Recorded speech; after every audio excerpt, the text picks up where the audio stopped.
Hello. We're back and we're talking about books and games and other things, but hi. How have you been? It's been a while, hasn't it? A hot minute. I hope you're all having a nice summer so far, or brat summer, should I say. I think we last left off when I read Legendborn back in May.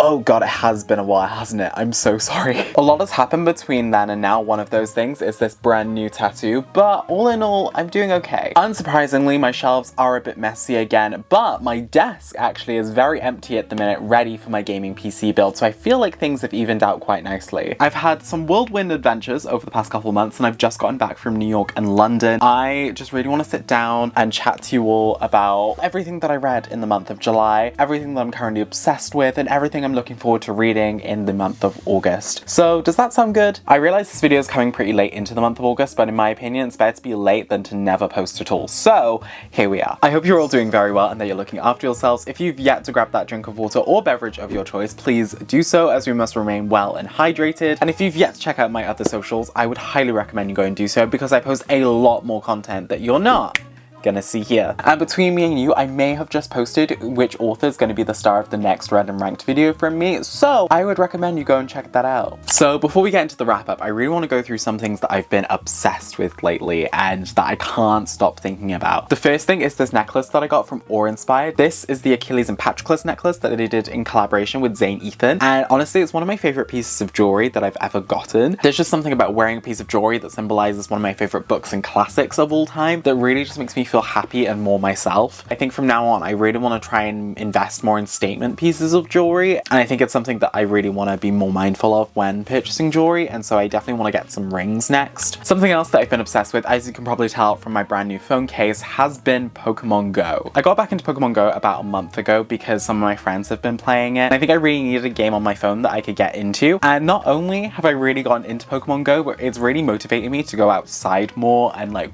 do more nature walks with Merlin and Oliver, and it's just been really nice to be able to like catch cute Pokemon, get some shinies, and there's like the little bit of competitive aspect in there which I really like. I would highly recommend getting into it. The next thing that I'm obsessed with, which also does have its release date, is Dragon Age: The Veilguard. Long watchers of the channel will know how obsessed I am with Dragon Age and how much I love the series so much, and how excited I am now for the new game to come out this October 31st, Halloween, when the veil between worlds is at its thinnest and it's the veil, and the veil's broken. Like, that in and of itself was very clever marketing. But anyway, from everything we've gotten so far, this truly has the makings to be one of the most epic Dragon Age games ever made. It's just gonna look so good. I should have my gaming PC built by then, so it means hopefully I will be streaming Dragon Age Veilguard for everyone and we can go through this journey together, fingers crossed. Another game that I've gone back into recently that I'm really excited to continue playing is Overwatch 2. The new season starts next week, which comes with the new support hero, Juno. I've really been getting back into like more competitive games recently. For those who don't know, Overwatch is like a first-person shooter, like arena type style game, and I'm in love with the art style of the game. I think it's so like fun and campy, and the different types of heroes that you can play. I usually play as the heroes Lifeweaver, Moira, Sojourn, Echo, Sigma, or Orisa. So I have two of each class of support, damage, and tank. It's such a fun game to play, and I have a lot of friends that play it, so we all play together, and it's a great vibe. It's a great time. So the shows that I've been obsessed with, one has been Star Wars: The Acolyte. Now, I do have to preface that I do work with Disney Plus over on Instagram. However, what I'm saying here hasn't been paid for or sponsored by them. I just genuinely think that The Acolyte has been one of my favorite shows that I've watched so far this year. The show, if you don't know, is set in the High Republic era of the Star Wars timeline, but this is like near the end of the High Republic, so things are starting to get a bit old. And just the blurring of the lines of morality between the Jedi and the Sith, I think, is such like an interesting dynamic to explore throughout this series, and I'm hoping if it does get a season 2, we'll be able to see a little bit more of that and like what draws someone to go to the dark side, but also how a lot of people on the light side can also be quite dark sometimes.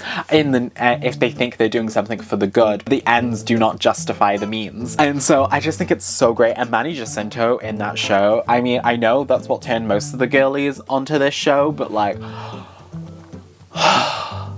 right? Amanda Stalberg in the show is also pretty phenomenal. Osha as a character is so amazing. May fell a bit flat for me, not gonna lie. But Osha, what a character. And we just have such a stellar cast of characters in this show that I think it's going to be absolutely amazing if it does come back for a second season. The next thing that I was obsessed with was all of the New York bookshops that I got to visit on my trip to New York. So that's like McNally Jackson, Books and Magic, Barnes & Noble, The Strand. There's probably like more bookshops that I visited that I can't even think of right now. But it was just such a great time to be able to go there, and it was just such an amazing time to be able to go there and see my friends, celebrate my best friend Joelle's book launch, go buy The Blonde Dice First right now. I went to a book club bar and just sat and read for a couple of hours, which I think was such an amazing experience for me, because not only was it a great time, but also I got to talk to a couple of people about the books they were reading as well. And so I would definitely love to revisit some of those bookshops when I go to New York again, because like they were just amazing. And then the last thing that I was obsessed with was the Nintendo store, where I got this Zelda stoneware mug. Honestly, the only other non-bookish thing that I wanted to do in New York was to go to the Nintendo store, because I knew they were going to have some Pokemon merch there, they were going to have some Zelda merch there, and I was not disappointed. The shop was smaller than I expected, but I did also spend an hour and a half there basically second guessing every decision that I was making and everything that I was buying.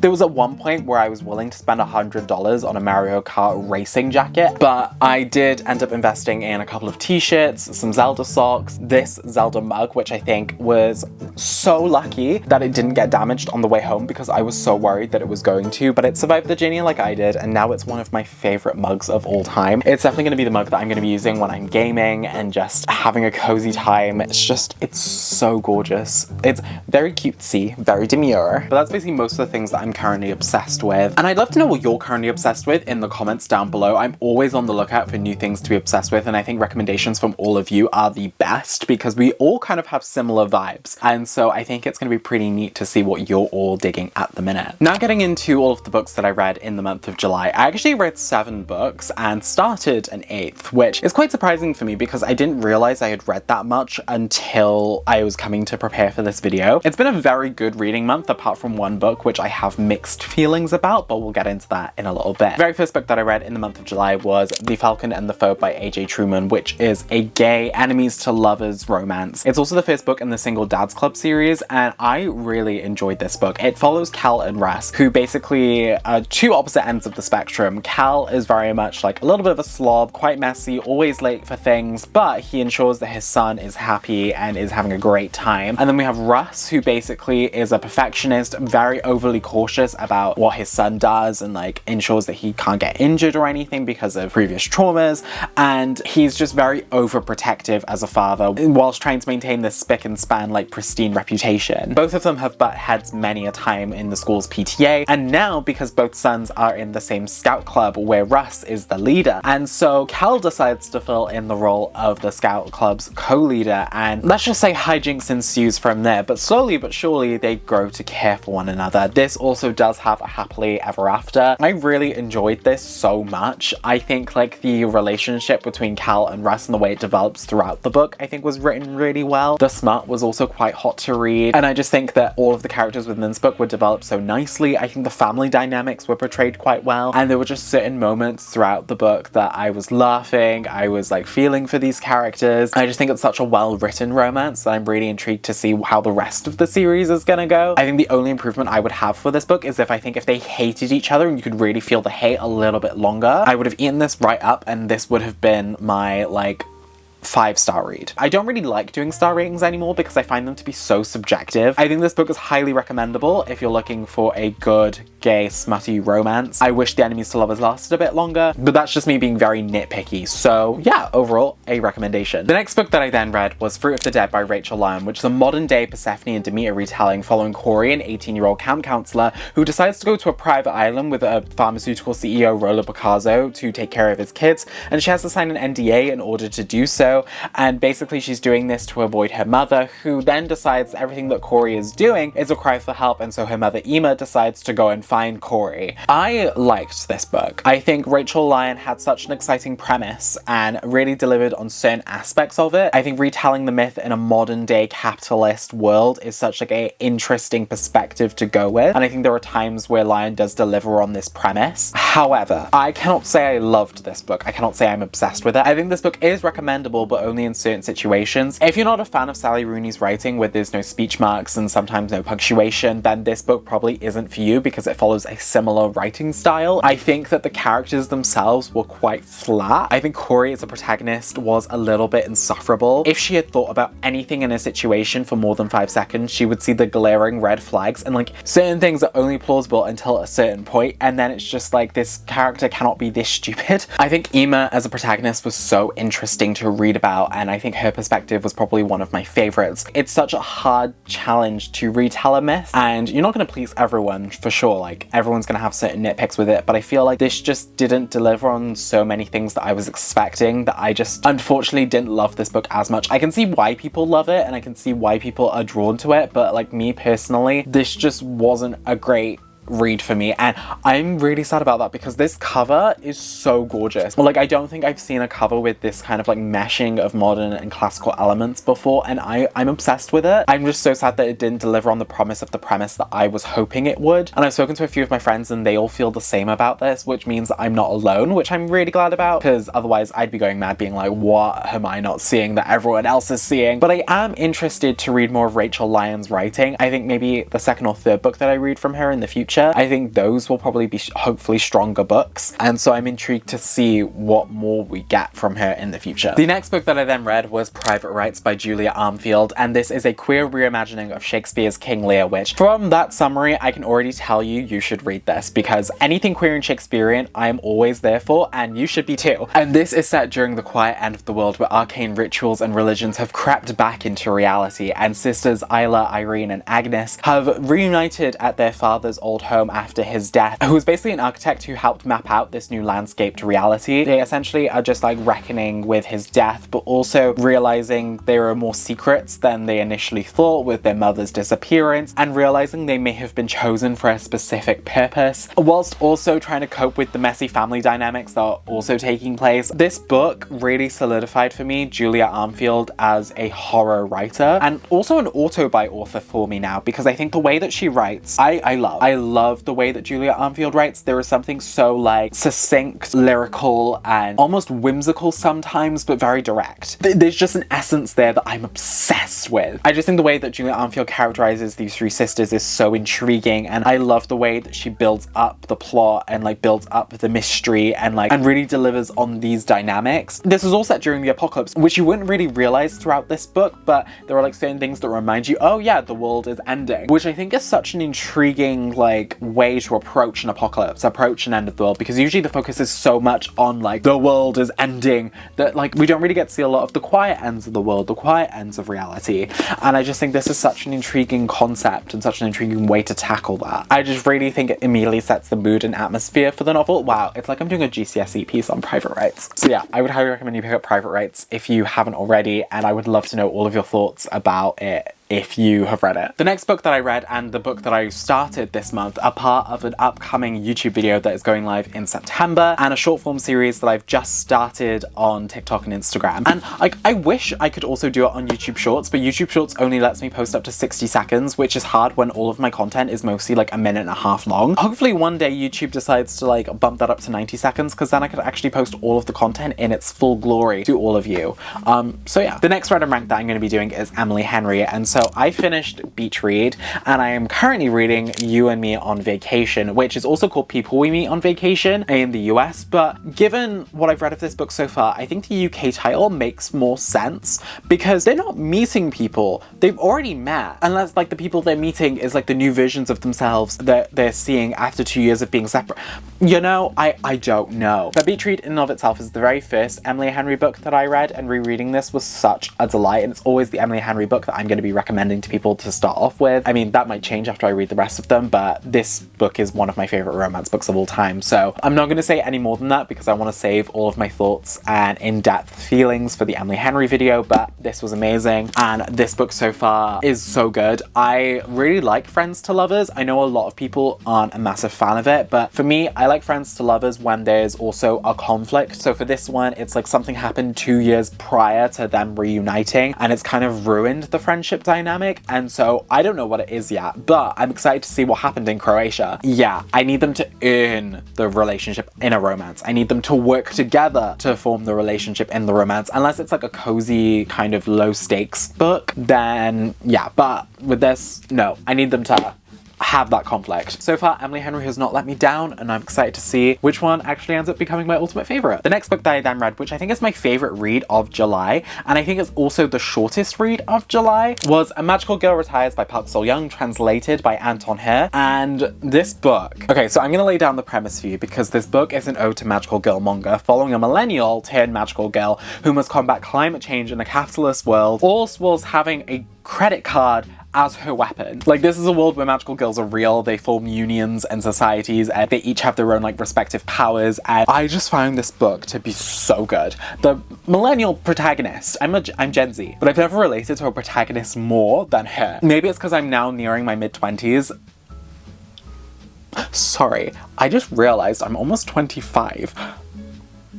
Anyway, I relate to her so much. It's crazy, and I love her. She's great, and there's just so much that happens in these like 100 odd pages that I think like really encapsulates not only how it is to be an adult in life, but also touches upon like themes of climate change, capitalism, feminism, like the realities of magical girls and girlhood in general. And I think like there's just so much you can take away from this book, not only like trying to be a magical person in everyday life, but also how hard it is to exist in the world today. It's just such a great read, and I really want to get a physical copy because I'd love to like annotate it. I'd love to like actually have the beautiful cover art in color in front of me. Very nice, very demure, and I just think this book highly recommendable. Probably one of my favorite reads of this year so far. And then the final two books that I read for the month are What Moves the Dead and What Feasts at Night by T. Kingfisher, both books in the Sworn Soldier series. I read these on my plane ride to New York on my Kindle, which I've been using a lot more lately, and I think I'm going to be doing a little Kindle video at some point soon because I want to like make it look a bit more chic. I want to make it a bit more cutesy. I've been seeing a lot of Kindle girly videos recently, so I think I might be becoming a Kindle girly in the next couple of weeks, but we shall see. But if you do have any recs on like Kindle Unlimited, let me know. Let's start with What Moves the Dead, which is basically a retelling of The Fall of the House of Usher by Edgar Allan Poe. And this basically follows Alex Easton, who receives word from childhood friend Madeline Usher that she's dying. He treks all the way to the House of Usher in order to like see if they can help in any way, and from there a whole thing unfolds about mushrooms, and there's also something wrong with the House of Usher. It was such like an intriguing take on the fall of the House of Usher that I think did so much better than the TV show, in my opinion. I really liked this book and I would recommend this book, but I'm not going to be screaming about it. This was definitely an enjoyable read, but I don't think it's a new favorite for me. And the entire cast of characters were amazing to read about, and I think were quite well developed as well. I did think one of the issues that I did have with this book though was a little bit of plot convenience. Like, some things did get resolved quite easily. I get that it's a small book and I get like it does need to wrap up things quite succinctly. I just think it was very convenient for my tastes, and so I think that was why I didn't enjoy it as much as I wanted to. And then for What Feasts at Night, I think it's quite similar in what I felt in What Moves the Dead. It's a good read, and I very much enjoyed this new mystery and this continuation of the story from What Moves the Dead. Again, it's just something that I liked and I enjoyed, and I think it's something that I liked reading in the moment. But I do still want to read more of T. Kingfisher's works because I know they have such an amazing backlist and future books to come. Like Nettle and Bone was really good, and I do have more of their books that I am interested in reading, so I don't think my T. Kingfisher journey ends here, but I'm really excited to see what else they have to deliver in other books. But yeah, this is basically everything that I read in the month of July, and now I quickly want to go through the books that I want to read in August. I'm probably not going to give plot summaries, but we're just going to quickly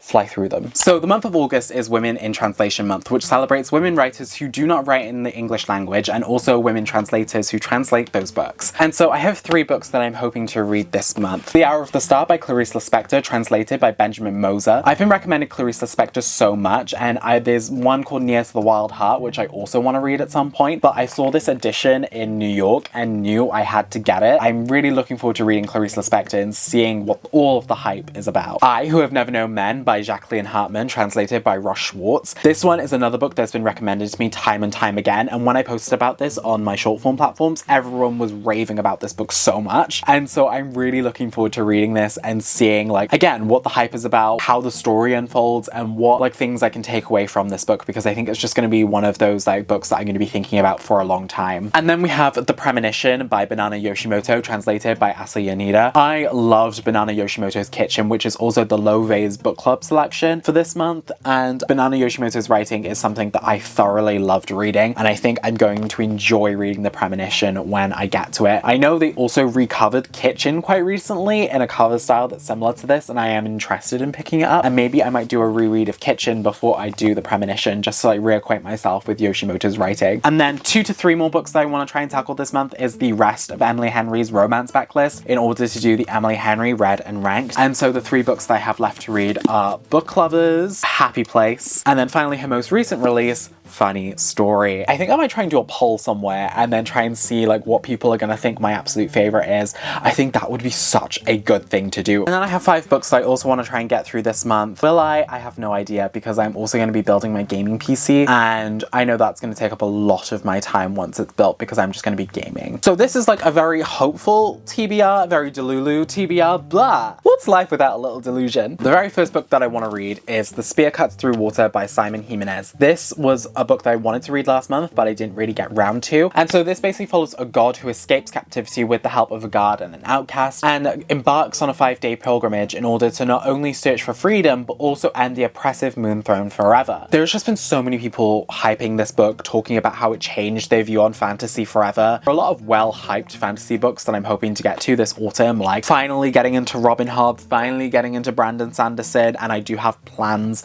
for both of those authors. I also want to finally get into The Will of the Many by James Islington, because I know a lot of people have been talking about that and how The Strength of the Few is coming in 2025, and I basically just want to get back on my fantasy game, because it's been such a long time since I've read so much high fantasy, and I think purely this autumn I'm going to be trying to read high fantasy and horror solely, which is going to be a very interesting thing for me. I think I will delve into like romances here and there and like other genres, but like I just want to be a fantasy girl again, really get back to the roots of where I've come from. Simon Jimenez I think will help get me there. We then also have Blood Over Bright Haven by ML Wong. Again, The Sword of Kaigan is another book that I really need to get into and read, and I really am excited for Blood Over Bright Haven, because this is the dark academia that a lot of people have been saying that is better than Babel. I'm tempted to do a dark academia reading vlog in the month of September, analyze the genre and see where it came from and where it's going. But I definitely want to try and read this book this month, because I want to get, again, it's like fantasy dark academia. This book follows Siona, who is the first woman to be admitted into a prestigious order of mages, and she uncovers a secret conspiracy that could change the way that magic is practiced forever. It's iconic. It basically also reminds me of my book that I'm currently writing, Watch As Bend, Watch As Break, which follows 4 students in a Welsh university who inadvertently summon a vengeful ghost that uncovers a conspiracy about everything they know about the decline of magic. I feel like this book has the potential to be a great comp title, so I really want to read it and see what things ML Wong does within this world. And I don't know, it just sounds so exciting, and I really can't wait to read it. I do have one romance that I do want to read, and that is Dungeons and Drama by Christy Boyce. And this is like a fake dating romance that also includes Dungeons and Dragons, and I think it's going to be such like a geeky romance that I need at this point in time. I'm then rereading Intermezzo by Sally Rooney, because my reading experience of it, I started at a Hay Festival, and then I picked it up 2 weeks after, and then I took a break for about a month, and then I finished it. It's a bit haphazard. I kind of don't remember like 30% of it, and so I really want to like try and sit down over a weekend and read this book so that I fully grasp the plot, fully grasp everything, and like have a good analysis of this book, and also can come at you with a good review. And then the final book I want to try and read in the month of August is Henry Henry by Alan Bratton, which follows Hal Lancaster, who's tested by brutal family legacies, Catholic guilt, and the terrifying possibility of being loved. Firstly, I got this in New York because this is the UK cover and this is the US cover, which I immediately knew which one I was going for, and I had to go to like 2 different bookstores in order to find this copy of this book. Thank you to Seth for finding this book for me. Oh my gosh.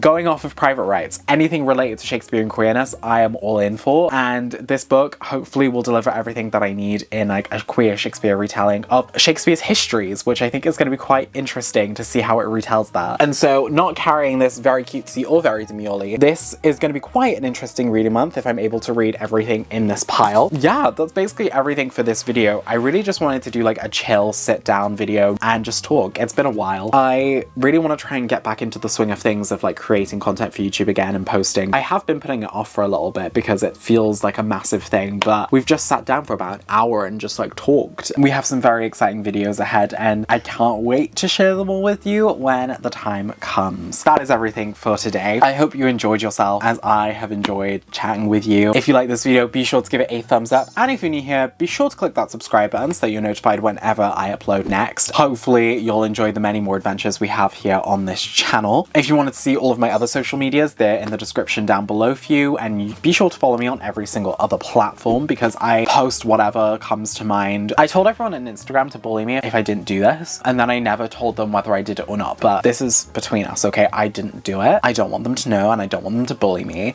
but I need to do my TBR cut.